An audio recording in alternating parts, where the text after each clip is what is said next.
इंदौर के राव थाना क्षेत्र में पिछले दिनों कॉलोनी के बाहर ही चाय की दुकान संचालक गजानन परिहार नामक व्यक्ति अचानक से घर से बिना बताए कहीं चले गए थे, जिसे लेकर पुलिस के द्वारा गुमशुदगी की रिपोर्ट दर्ज की गई थी।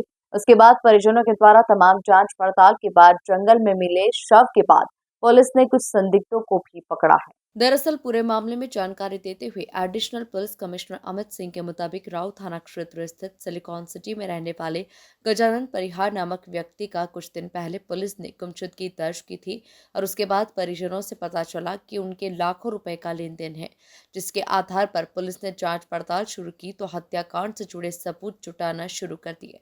पुलिस का कहना है कि गजानन का युवकों से लेन देन था और उसी के चलते यह हत्याकांड की घटना को अंजाम दिया गया।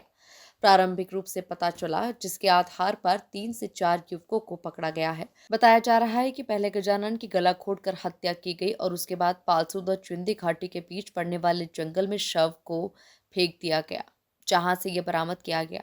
मृतक को पहले अहिंसा पर्वत के नजदीक मौत के घाट उतारा गया था और उसके बाद बड़वानी जिले के सुनसान जंगल में दफना दिया गया था, लेकिन बाद में बारिश होने के कारण जमीन से शव अचानक बाहर निकल गया, जिसे देखने के लिए आरोपी फिर से इस स्थान पर पहुंचे और मिट्टी से निकालकर पालसूद के नजदीक पहाड़ में फेंक दिया गया।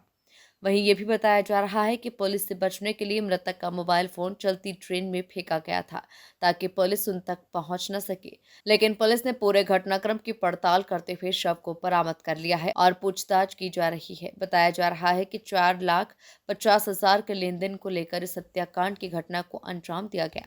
वहीं पुलिस कमिश्नर का कहना है कि जल्द ही पूरे मामले में सबूत के आधार पर और खुलासा हो जाएगा। देखिए, सिलिकॉन सिटी राऊ क्षेत्र में अंतर्गत आता है। वहाँ पर गजानन परिहार की एक गुमशुदगी दर्ज हुई थी, जिसमें संदेहियों को पुलिस लाके पूछताछ कर रही थी।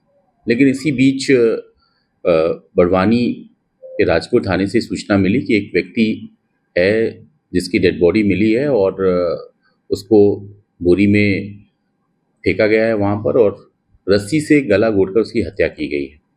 ऐसी सूचना जब हमें मिली तो हम लोगों ने जो राऊ पुलिस है वहाँ संपर्क किया और कल राऊ पुलिस ने ये जानकारी भी प्राप्त की है कि बड़वानी पुलिस ने उसमें 302 का मामला दर्ज कर लिया है।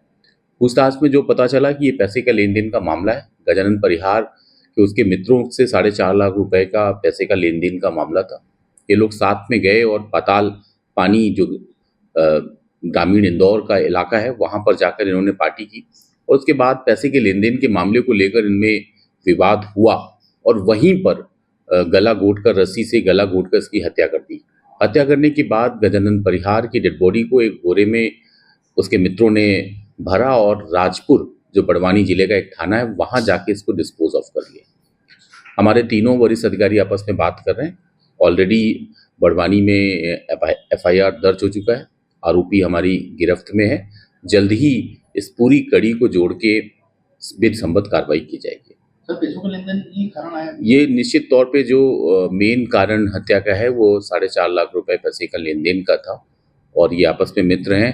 पैसा इन्होंने आपस में लेन देन किया था, जिसके परिणाम स्वरूप क्योंकि आरोपियों का कहना है कि वो पैसा वापस नहीं कर रहा था गजानन परिहार, जिसके चलते उसकी हत्या कर दी गई।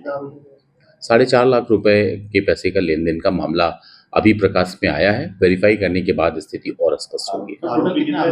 आरोपी इसमें अभी 2-3 का संदेह है उन पे और हम उनको CDR लोकेशन और जो हमारे टेक्निकल टूल्स हैं उनके मार्फत देखेंगे कि कितने लोग इस पूरे घटनाक्रम में आपस में मिलकर इस घटनाक्रम को अंजाम दिया।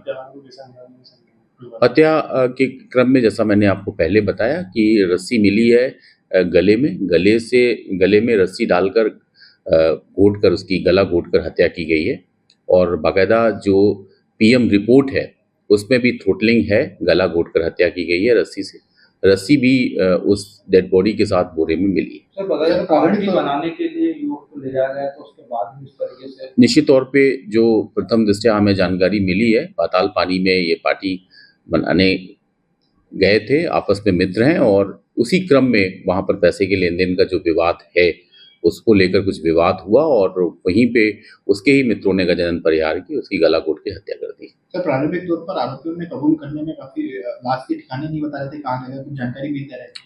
बिल्कुल वो कोई संदेह व्यक्त किया था फरियादिया ने जो मृतक की पत्नी है, उसी के आधार पे हम लोगों ने पूछताछ की और सारे चीज़ें जब बड़वानी में डेड बॉडी मिली इस तरह की, हमने जो टेक्निकल टूल्स हैं उनका यूज़ किया, तो फिर बाद में वो जो आरोपी हैं वो टूटे और पूरे घटनाक्रम को कैसे उन्होंने अंजाम दिया वो उन्होंने बयान किया। इतना पैसा क्यों लिया था सर, इसमें कुछ पता है? ये अभी पूछताछ का विषय है, पूछताछ में जो जानकारी आएगी वो आपसे शेयर की जाएगी।